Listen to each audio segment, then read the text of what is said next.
The keys C2 and E3 have coincident partials which will beat at a certain rate, and this beating rate can be used by piano technicians to tune a key. And this particular approach I'm going to talk about now started with some work I did in the book that Del Fondrick and myself wrote. And then later on, I had a chance to sit down with Scott Murphy, RPT, and he did some similar work using some software called RxD, and he went a little bit further and was able to do some things that I then tried to go back and duplicate using Matlab scripts. So instead of using software, the RxD software, I'm going to use homebrew Matlab scripts and attempt to do something similar.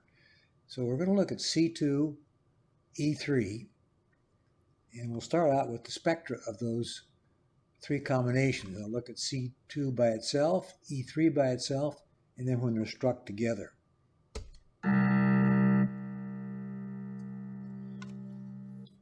Okay, there is the spectrum for a C2 key. And for example, here is the first partial at 65 Hertz, second partial at 131, and so on. For example, this partial here is at 196, 261, which coincides with C4, and then here's one at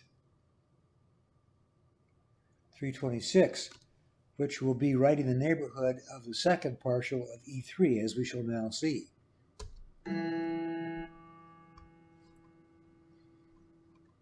Okay, there's E3 first partial, 165 Hertz. There's the second partial at 330, and you see it's close to the fifth partial of C2 at 327. Now if we play the two notes together,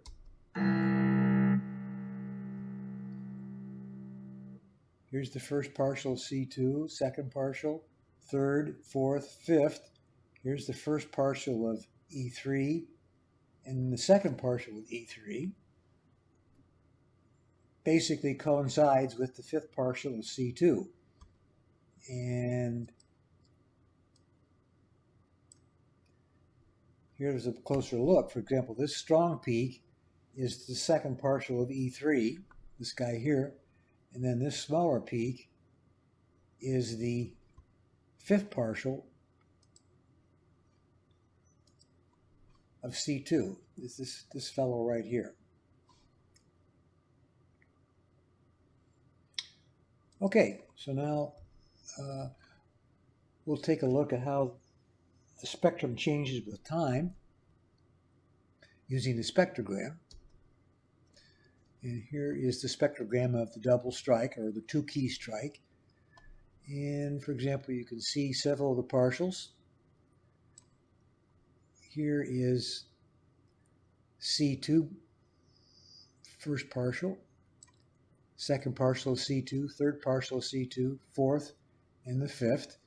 Here is the first partial of E3, and then up here is where the second partial of E3 occurs, and they're mixed together here because when you do a spectrogram, you lose a lot of resolution.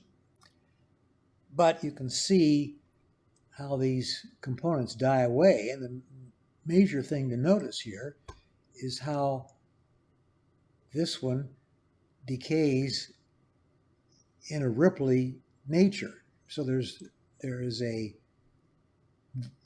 oscillation going on here as the combination of the fifth partial and the second partial die away because of the fact that they're beating. So you can see here's a peak, and so forth.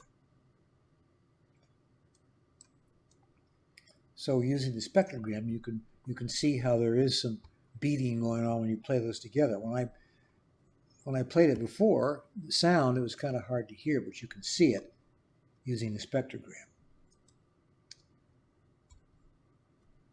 Okay, now we're going to take a closer look at that area using the FFT and then a more high resolution look using a fine grid Fourier transform.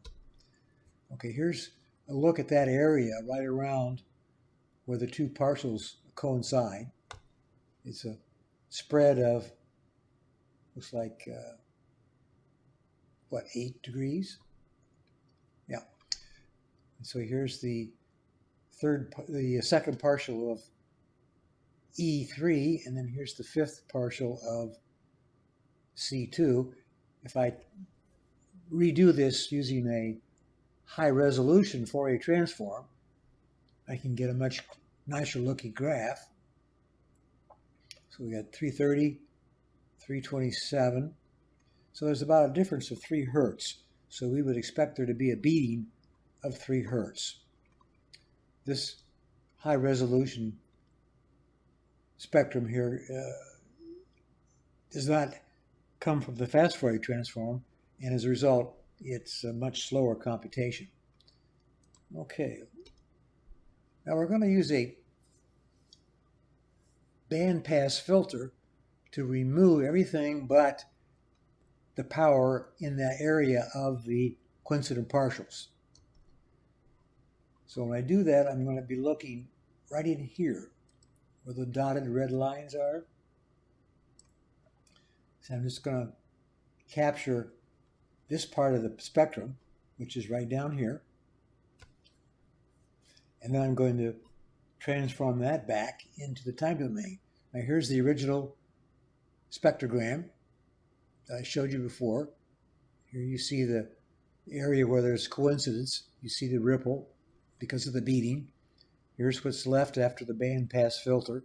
Still got the ripple, but everything else is basically attenuated. So now we'll take that portion of the spectrum, this portion in here, or this portion here, transform it back to the time domain and see what it looks like. And here it is. This is the original wave when I strike both keys, 4 seconds worth, with the amplitude. You see it dies away, decays. Here is the portion just around the coincident partials that I transfer this area here. When I transfer it back to the time domain, here it is. You can see there's indefinitely a beating. For example, here is 1.5 seconds, and then here is 1.7. So we got a cycle here. So there's about 1.8, 1.5. So that's 0.3 seconds period for this ripple or this beating. But you turn that around, that's about 3 hertz. Now we'll listen to them and we'll see if we can hear it. So this demonstrates the fact that there is, in fact, beating. Now we'll listen.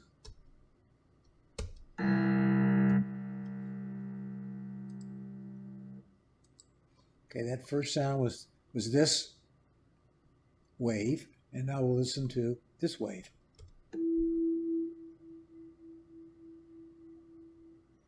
So you can hear the beating when we are able to isolate that particular area of the spectrum. So we listen to the two keys being struck together and try to hear the beating, and it was difficult to hear, especially for somebody like myself who does not have a trained ear. Then we use spectral analysis to look into it more closely, and we were able to see the beating visually and also hear it. Thanks for listening and watching.